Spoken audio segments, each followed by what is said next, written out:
Hi, everyone. How are you today? We would be down at the river. Instead, we're up at the gazebo in this park space because the river has flooded out the trail. But it happens sometimes and it's perfectly fine. What can you do other than just carry on? A quick visual descriptor: I have long brown hair, glasses, I'm wearing a gray shirt, I have some bracelets on, have coffee mug in hand. We have some trees behind me.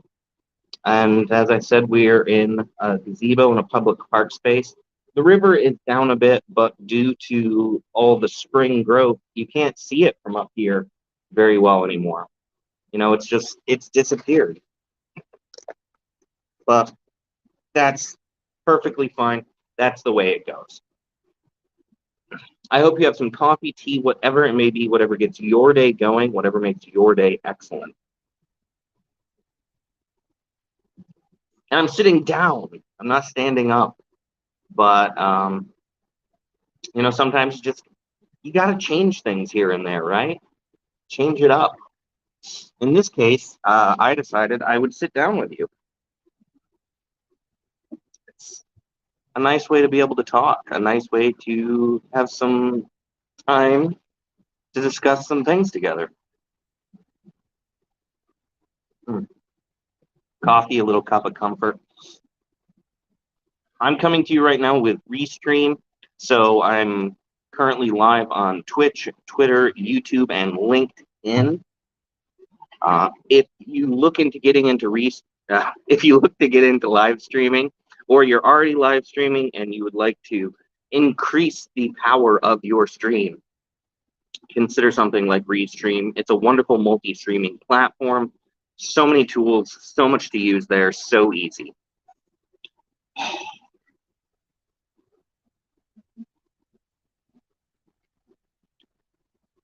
So, just a little conversation to have today, and that's finding your voice as a creator.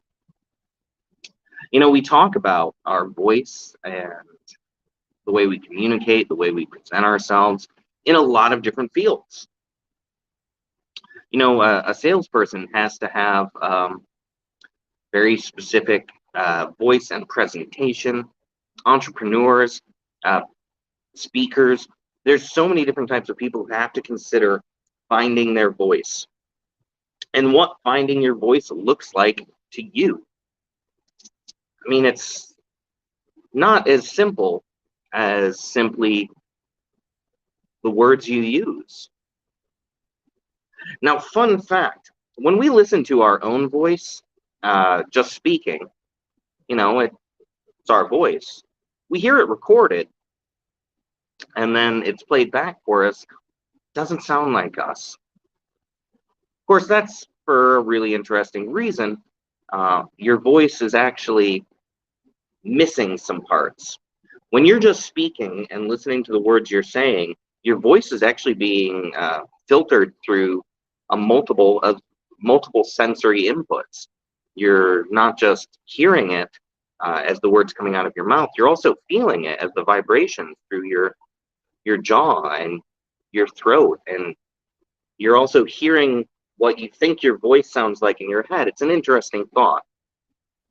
And then when you hear it played back for you uh, on a digital recording, video, whatever it might be, it sounds wrong because it's missing those additional layers. This translates really well to our voice as a creator because when we create something and we put it out into the world, what we see, what we hear, what we experience is everything that we're experiencing through multiple inputs within ourselves, our own perspective on it.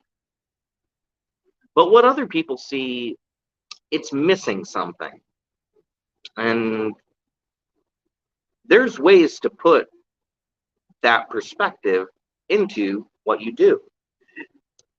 Everything from considering your tone, the language you use, your presentation, uh, how you put yourself forward. What's your image? What's your purpose? How do you display yourself? It's an interesting question.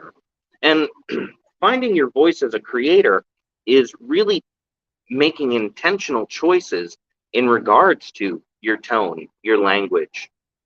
If you're a painter or a digital artist or a live streamer, the colors of your backgrounds, your palette, as it were, uh, what fits within the image you're putting forward. Uh, and that's all actually part of your voice. And then, of course, there's other decisions to make. Is your voice highly personal?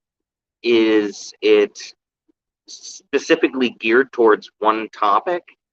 Or do you have some purview that you would like to pursue?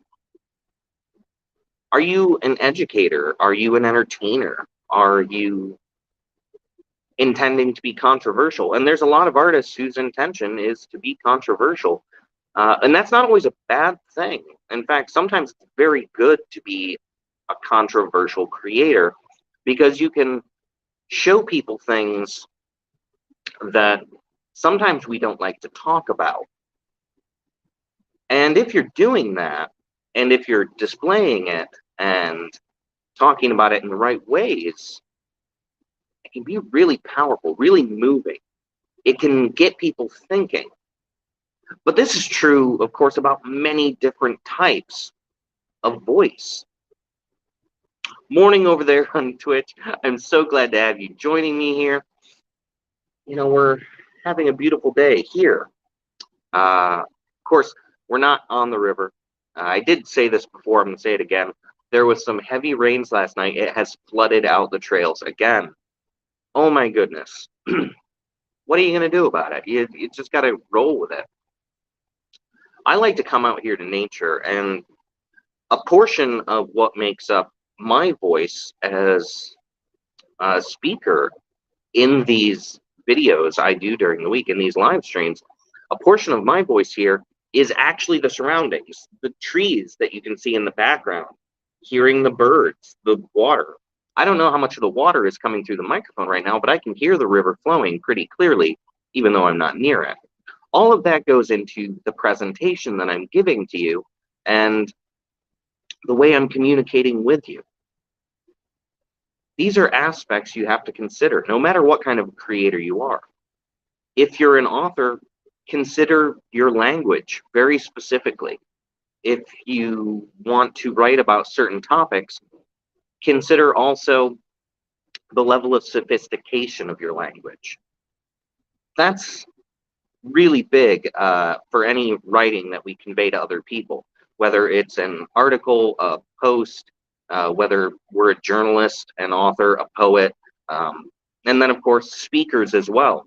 Because the level of sophistication of the words that you use is really going to change what your audience is going to be. So it's worth considering. And let me explain what I mean by sophistication.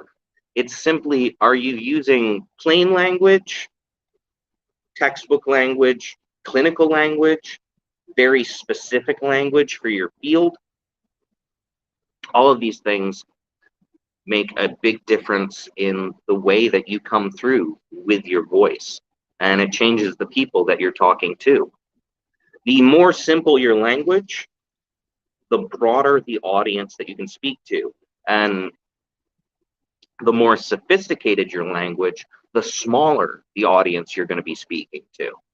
And there are exceptions to both of these. And exceptions, of course, help prove the rule. But our voice is our message, and it is our power as creators. It's how we come through. If you come in front of people on video, on stage, whatever it might be, your posture, your stance, your facial expressions all become part of your voice. I can't tell you what your message is, and I can't tell you what the meaning or the purpose of your creativity is. But I can tell you that even though that's a very big core aspect of what you do, building, finding, creating your voice is so vitally important to getting that message across. Thank you for the emotes over on Twitch. I love emotes. They're so much fun. They really are. There's nothing wrong with finding what's most comfortable, most natural for you. And there's most certainly nothing wrong with leaning into the things that you think make your message stronger. Your voice is just that, yours. So when you go to find your voice, just give consideration to some of the things we've talked about. Tone, language, sophistication of language, facial expressions, your color palette. It's all going to come down and reinforce what you do. Oh, those are really fun emotes. Even where you are, if you do live video or you do recorded video, choosing where you're going to be for those types of videos, that's going to, of course, shape a portion of what's your creative voice. So there's a lot more to it than just the words we say or speaking at all. But you can find your voice, and maybe you already have a voice, and maybe you just need to work through it and consider how some portions of it may or may not be helping the message that you're putting out. For fun. That is a wonderful comment on Twitch, for fun. Because sometimes that is exactly what the message is, or the presentation. Fun. We got to go with fun. Oh, get yourself an extra cup of today. You deserve one. You've earned one. And it's never a bad time. Coffee, tea, whatever it may be, get a little comfort. Before I get going today, I just want to talk to you about my website and digital gallery. There's going to be a link somewhere nearby.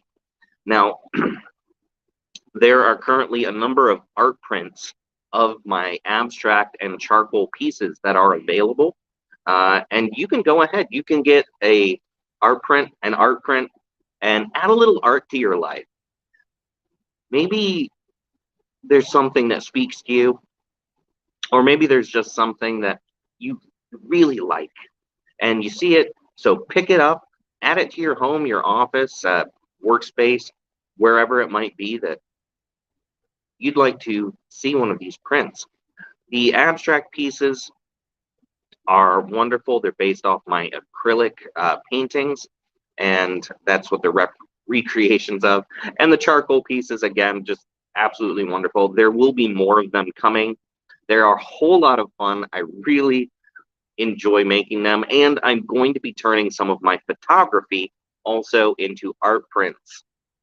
So do consider supporting the arts, and also adding just that extra glimmer of interest and beauty and art to your life. Thank you for the emotes. Now, said it yesterday, we'll say it again today, but happy Pride Month, everyone. Second day in, it's already going wonderfully, except for the rains and the flooding of the river last night. We can't do anything about that. I hope you have an absolutely wonderful day. Stay amazing. Be excellent. Enjoy your pride. I'll see you all again real soon. Thank you for being here. And hopefully tomorrow we can be down at the river. But until then, I'll see you all again real soon. And take care. Bye, everybody.